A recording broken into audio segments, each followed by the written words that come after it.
আরে আরে কই যাচ্ছে, একটু দাঁড়া, দেখুন তো কেমন লাগে দেখতে, সুন্দর না? কি বলুন তো, বলতে পারবেন এটা কি?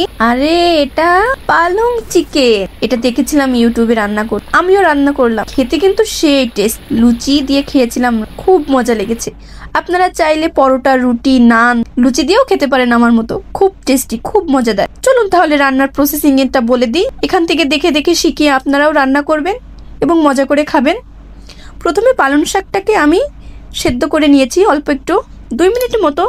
পালং শাকটা অবশ্যই পরিষ্কার করে ধুয়ে নেবেন, পালং শাকে অনেক কাদা ময়লা থাকে। তো তারপর সেটা আমি ব্লেন্ডারে ব্লেন্ড করে নিয়েছি, ধনেপাতা, কাঁচামরিচ এবং পালং শাক একসাথে দিয়ে ব্লেন্ড করে নিয়েছি। তারপর কড়াইয়ে তেল গরম করে গোটা জিরে, তেজপাতা, শুকনো মরিচ, লবঙ্গ, এলাচ, দারুচিনি দিয়ে খুব সুন্দর করে একটু ভেজে নিয়ে তারপর মুরগির মাংসটা দিয়ে দিয়েছি। মুরগির মাংসটা একটু ভেজে নিয়ে তারপর শুকনো মরিচের গুঁড়া, জিরে গুঁড়া, ধনিয়া গুঁড়া, একটু লবণ, হলুদ সবকিছু দিয়ে আবার একটু সুন্দর করে নেড়ে চেড়ে ভাজি করে নিয়েছি। যে জলটা ছেড়েছিল সেই জলটাও শুকিয়ে নিয়েছি ওই ভাজির সাথে সাথে।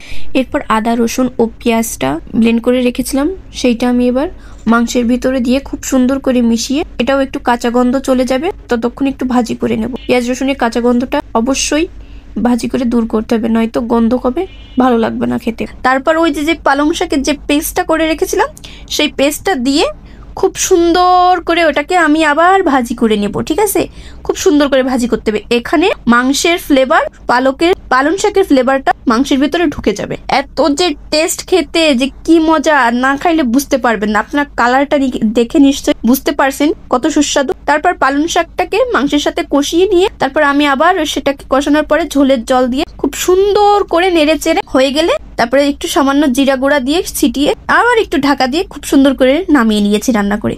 এভাবে কিন্তু আপনারা রান্না করে খাবেন, ঠিক আছে? খুবই দারুণ খেতে, খুব দারুণ। টাটা, আজকের মতো বিদায়, আবার দেখা হবে।